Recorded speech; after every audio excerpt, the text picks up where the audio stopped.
Welcome to Beards, Biceps, Beliefs, and Sometimes Bourbon, where you will hear all about how to remove the roadblocks in your life so you can achieve the success you want in your career, business, fitness, and relationships. And also, my favorite bourbon tastings.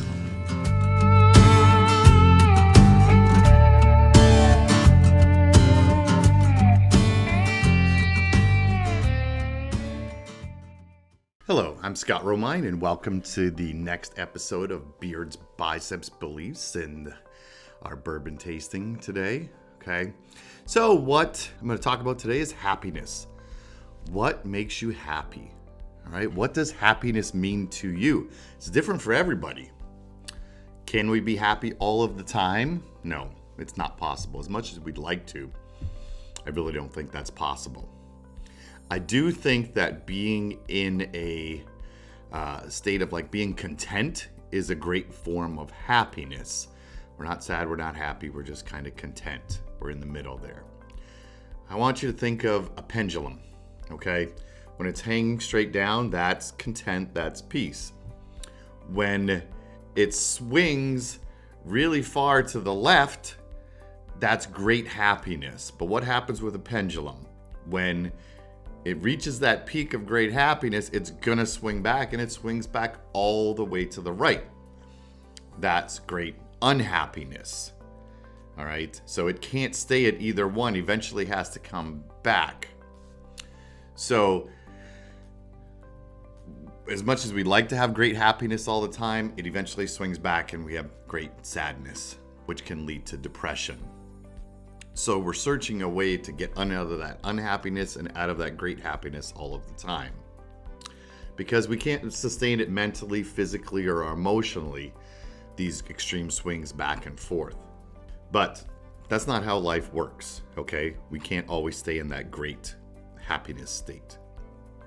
And if we get over here too far into the bad unhappiness, great unhappiness, that can lead to depression, and we don't want that. So let's go back to talk about what makes you happy. Okay, some examples are like spending time with family and friends, watching a movie, going on vacation. I go on vacation. I like vacation. It makes me happy. A promotion at work, winning an award, going for a bike ride, buying a new car, right? Great happiness. Watching a child graduate, or maybe just going for a walk in the park with your dog. Okay, those are all like things that are happiness. When we look at happiness or remember happy times, it's usually the simplest things that bring us real joy. Think of Christmas, for example. We get so excited. I'm like buying the best gifts for people. I love buying gifts. And we all like receiving some gifts, okay? It makes us feel good. But we build up so much those month or two before Christmas. Christmas comes and there's that big letdown. Within a few weeks after Christmas, we barely remember what we bought for someone or received for someone. But what we do remember are mom's cookies that she makes, or Christmas dinner, the stories were told around Christmas. My mom still sends me cookies every year. Yes, I'm 50 and she lives in Canada, but she mails those, sneaks them across the border, and I get my Christmas cookies every year. I'm so excited when they come. Okay, that gives me a lot of happiness. I couldn't imagine not getting them. I'll ask you again, what really makes you happy? I believe that routine is the basis or foundation for true happiness. We need a solid routine to keep us content.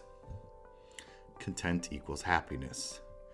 Or the pendulum from going from very happy to very unhappy. Now the pendulum is right here, just in between. It goes happy, unhappy, happy, unhappy, and you stay really overall happy and content, okay? So, routine, starting with our morning routine. All right, and I've talked about morning routine before and how important it is for everybody.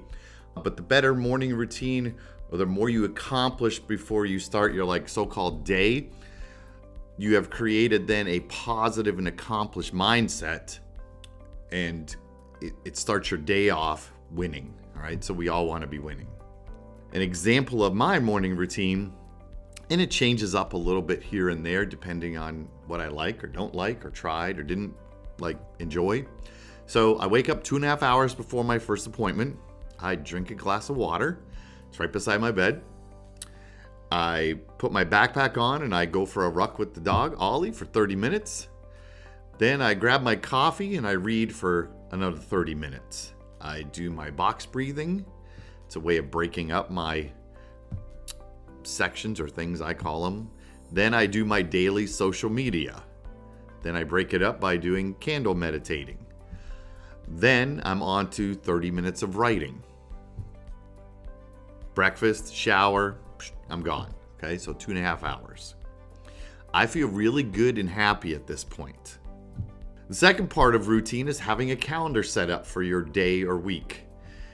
It's part of your routine. You control the calendar. That's the good thing.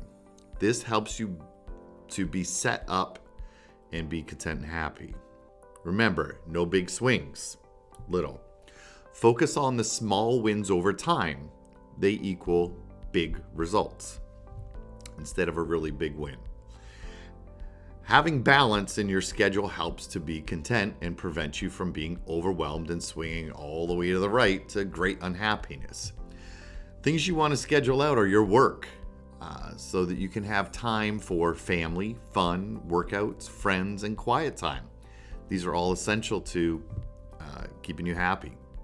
It's really important to having a happy and healthy life, okay? Being content. So let's recap some of the tips, okay, to be happy. Small, consistent wins over time. Having a good morning routine.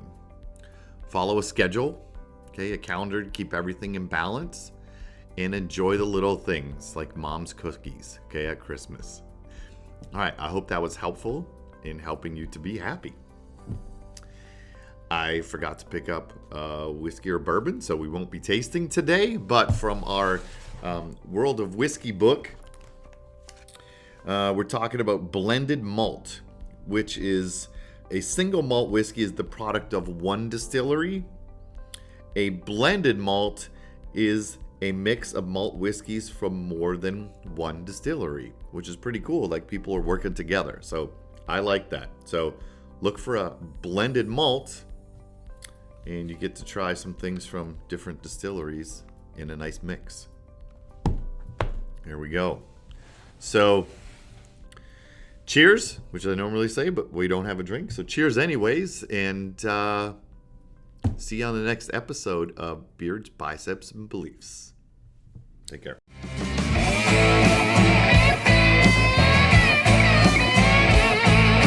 Thanks for listening to the show. Make sure you subscribe, leave a review, share with a friend. If there's anything I could do to help, please reach out. We will see you on the next episode of Beards, Biceps, Beliefs, and Sometimes Bourbon.